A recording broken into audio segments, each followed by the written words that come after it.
want to stay married.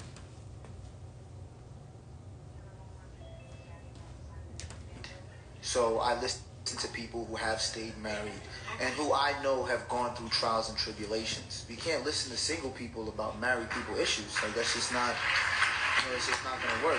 Just saying, ladies and gentlemen, who the one for you all out for a musical extravaganza called the Night and Day Project. Please save your applause to the end. Because I love living. You don't hear me though.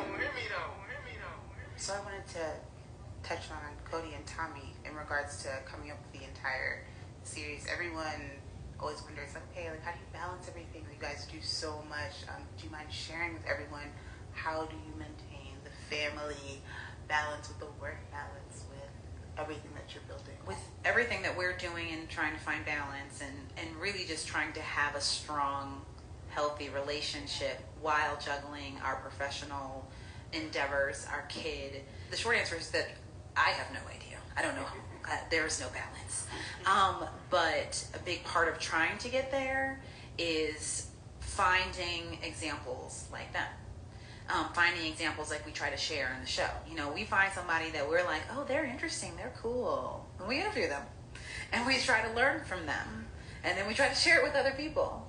But I mean, like I said, I hated her a little bit for having a tight butt after the baby. But I was like, you know, maybe I can feed off of this, right? And so to me, any balance, any strength that I have right now in everything that we're doing is in part from the lessons that we're learning and observing from other strong couples. But to that end, I feel like if something's important to you, to find examples and learn from them.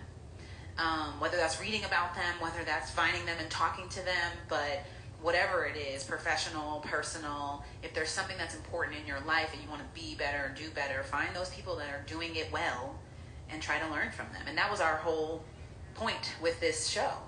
Because at some point, you guys are so supportive.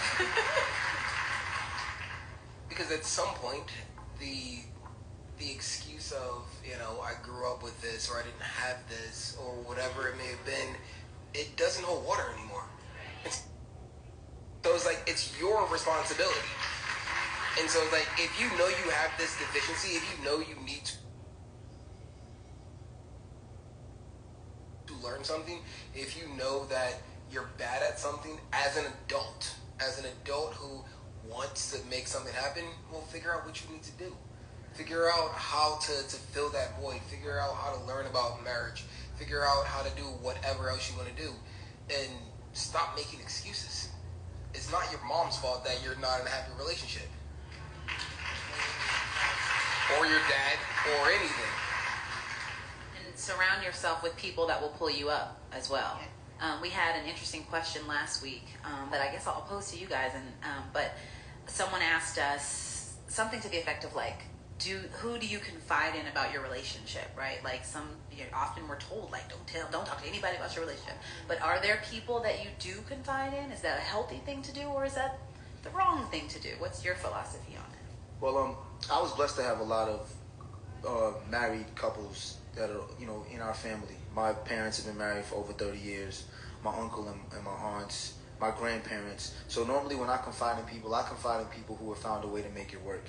You know, typically people tend to confide in people who just want to agree with their point of view. So then you end up getting you end up getting the yes people, or nah, you shouldn't do that, or you shouldn't put up with that.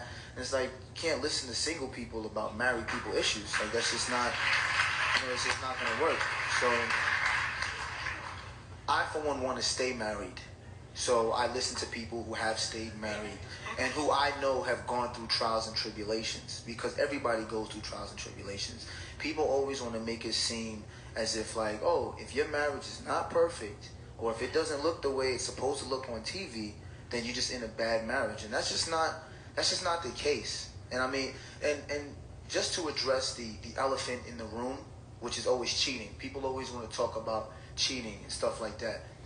Every married relationship that I know, or that I have even have gone over 30, 40, 50 years, someone has cheated.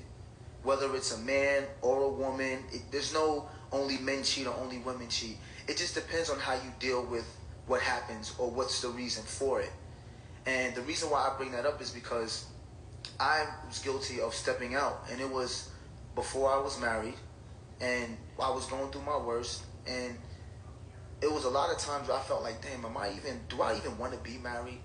Like, do I want to be married? And I'm thinking to myself, is my marriage just going to be based on just sex? Like, if marriage to me is, I can't have sex with nobody else, I'm going to be married to this person, then I don't need to be married. And then when I was going through my worst, which was what we just talked about, I realized how much more I valued being with someone else. And it makes you realize how little sex is in a marriage. Like, people always want to put sex on the forefront of a marriage, but I'm telling you right now, people, until you've gone through the worst of the worst and you have somebody with you, you really start to realize how unimportant sex is. And I would be the first person to tell you, man, everything that I've gone through in my life, if I didn't have a soulmate right here next to me, I wouldn't have made it. And there's nothing that could have happened in our relationship that was ever going to change that.